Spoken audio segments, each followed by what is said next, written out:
Hey everyone, Stephanie here, coffee drinker, book lover, and reviewer of many things. And today we're going to talk about this very pretty book. It is called Universal Harvester. Okay, so first, look at the cover. It's so shiny and holographic. It's like that on the back also. You can see the reflection. This book is labeled horror. I feel like it was not horror. I'm going to read the inside cover for you, the synopsis of the book, and then I'm going to talk about my feelings on this book, okay? Jeremy works at a video hut in Nevada, Iowa. It's a small town in the center of the state. The first A in Nevada is pronounced A, so Nevada. This is the late 1990s, and even the Hollywood Video and Ames poses the existential threat to Video Hut. There are still regular customers, a rush in the late afternoon. It's good enough for Jeremy. It's a job, quiet and predictable.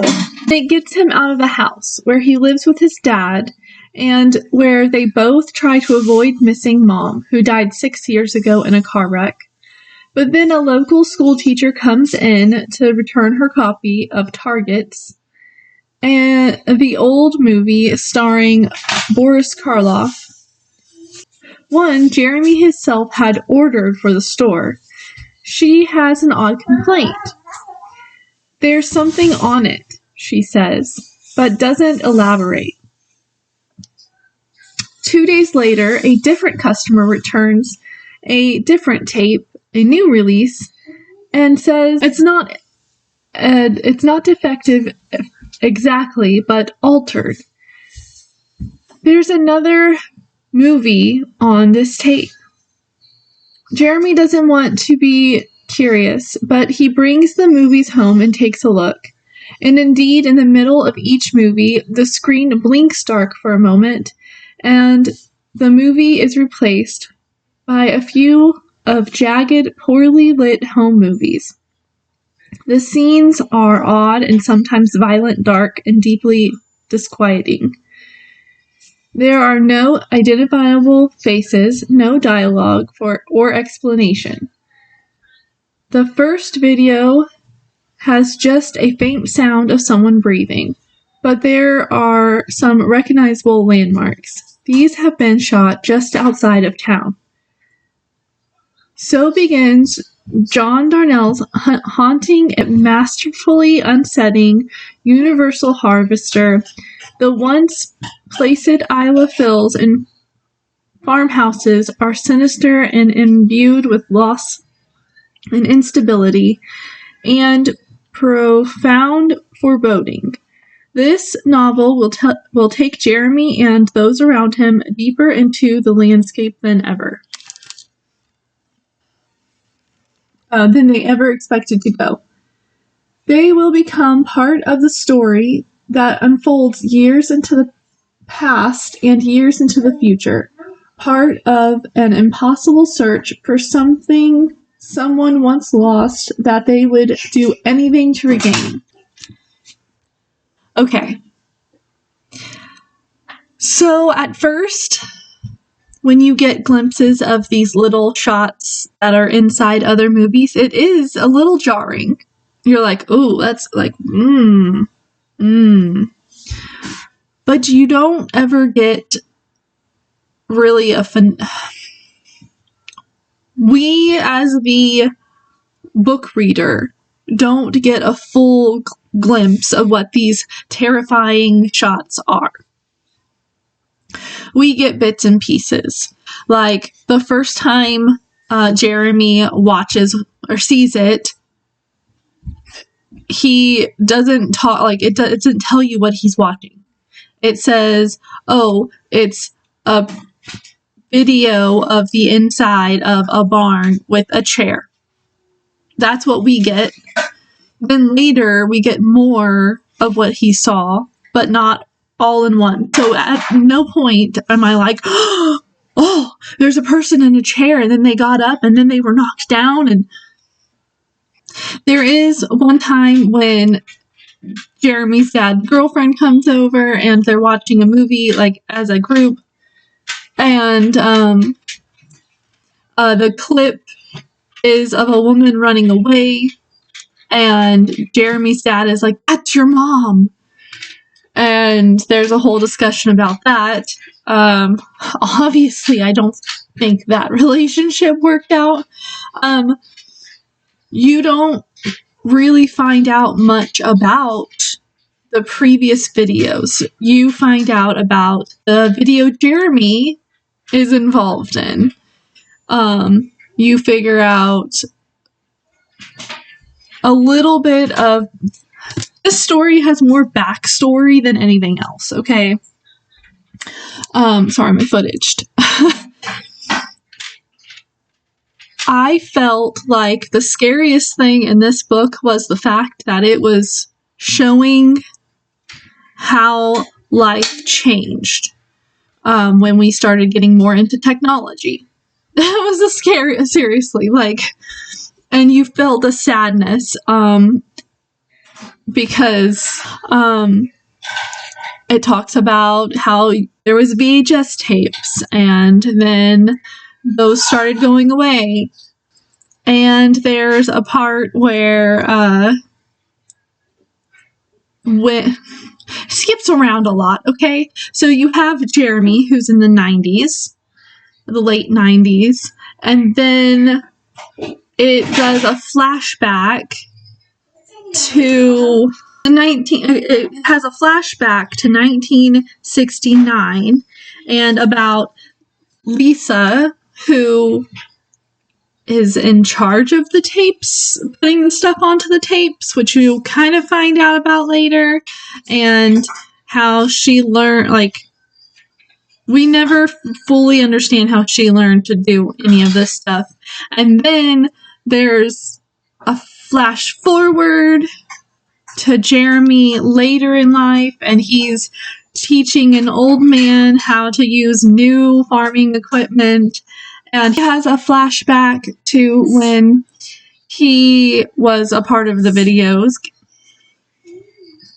And then there's another flash forward to the family that's in the house now, 2002, and how a few years back the mom took up photography when she was like when they were in a weird place. Her husband was about to retire in a year or two, and she was like, well, I need something to do in that time before he gets home. And so she taught herself that. Her kids had gone off to college, and so there's a lot of jumping around in this book. I felt like in my soul all of the mom figures. So if you're a mom, you'll understand this book a little bit more. If you're a dad, maybe, but if you haven't had kids yet, you might not understand. The flashback to 1969 and about Lisa, her mom, it talks about her parents' life and how, it was like true love, and her dad courted her mom and like came into town once a month just to see her mom. And then they had, they moved to one town and she didn't feel like she fit in, so they moved to a different town, and they made less money, but they got a good house. And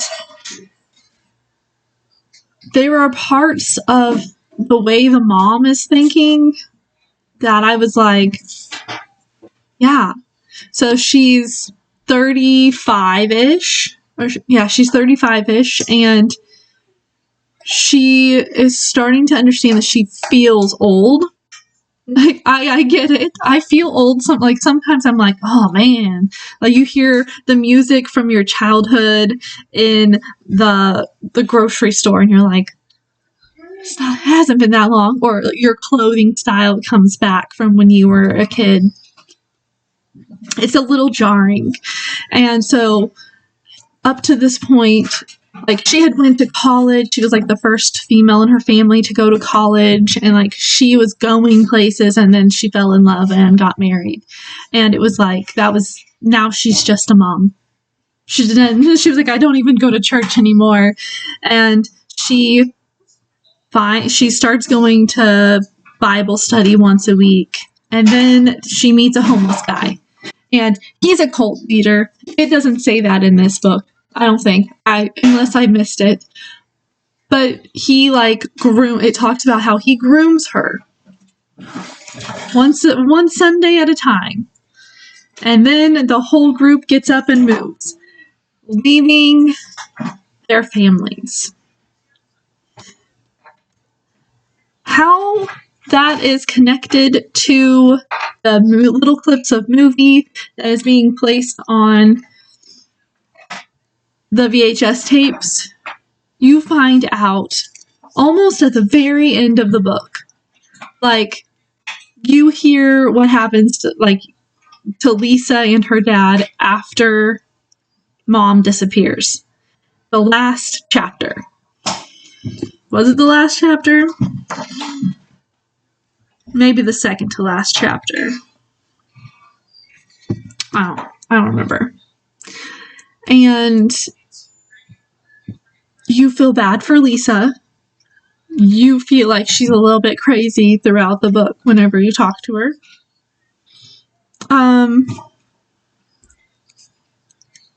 I didn't feel like this was a horror book. I felt like it was more of like a mystery maybe. But it was good. It was a good book. I liked this book. I just think it was mislabeled. Like, I went into this like, yes, it's gonna be scary. VHS tapes are scary. And then the scariest thing that happened, there was a car accident. Or, oh no. The scariest part that happened, we talk about the corn. A cornfield is dangerous to get lost in. So if you go to, it's that time of year, if you go to a pumpkin patch or a farm and they have a corn maze, one of the instructions is stick to the path. Don't go into the corn because you will get lost. And it's serious. Like, they even talk about that in this book, how once you get like a few feet into the corn, it's like a wall. You can't hear through it. So that's in this. And the car accident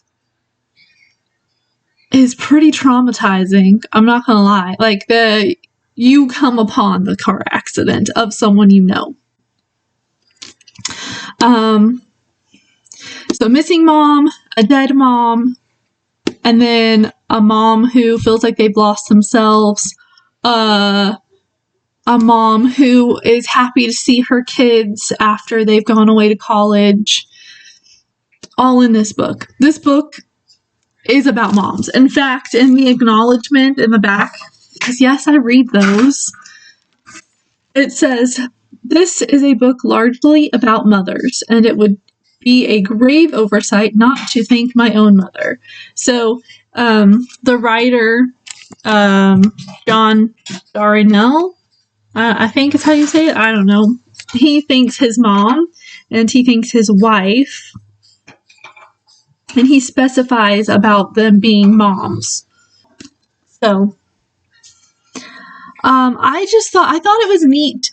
I thought this book was neat. on how Lisa in the past, in the 90s and before the 90s, was using like film to kind of keep things going, like keep memories alive, is pretty much what she says she's doing. And it's of the people, apparently, some of those people were part of that cult. I don't know for sure if it was kind of a line, because then later you have Jeremy being questioned, I guess. And then later in the same area, you have the mom of the two college kids that find all of the tapes. She has, in the same area, a setup for photography. And so I was like, it's a nice little circle of technology.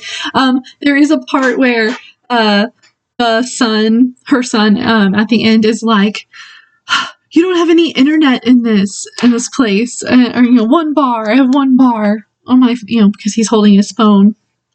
And she goes, there's a computer upstairs. And he's like, oh. And he's walking around, doing the Signal thing, and he finds Signal, and he Googles something, and she's just like, I was like, I've been both. I've been the and the, well, this is perfectly fine, so just use it. I thought that was a nice little circle. And then at the end, you see a lone VHS tape that has a bit spliced into it that will never get seen again, because nobody has a VHS tape, VHS player anymore. So, yeah, it was a good book. I liked it. I just think it was mislabeled. That's just me. Let me know what you thought of this book. What was your favorite part? Okay. I'm holding this book up because my lighting is a little funky right now. Maybe I'm holding on. No, I gotta hold it on this side. I grabbed the first blanket I had to cover the bright part of the window, and it doesn't go all the way down. I think that's what it is. Did you give me a thumbs up if you like this video? Comment below. Did you like this book? Let me know. I did. I liked this book. I just had a problem with this label. I just had a problem. I wanted there to be more scare. I wanted there to be more creep. And it made me a little sad that there wasn't more. Is that my problem? Yeah, that's my problem. Okay. Comment below if you have any book suggestions for next year's reading challenge. I am working on that. I am working on collecting book. I have a long list, so if you don't want to put anything down there, that's fine. But I am starting. I watch a lot of book videos. Okay. And some of the books I'm like, I want that on my list. So do that. I can't reach it. I am reading Fairy Tale by Stephen King a little bit further than last time. And I am listening to Dark Matter, so I should be done with that soon. I don't remember how much more I have of that. I have a few videos that I want to make for the future, and yeah, I don't have anything else to talk about. So subscribe if you haven't subscribed. If you're not sure if you want to subscribe, click my face circle down here, and it'll take you to my page, and you can decide if I'm someone you want to subscribe to and see other videos. Share this video because maybe someone else needs to know a little bit more about this book. I am done with this video. I'm gonna drink my coffee and edit this video and play with my kid. Maybe not in that order. So I'll see you on my next video. Bye!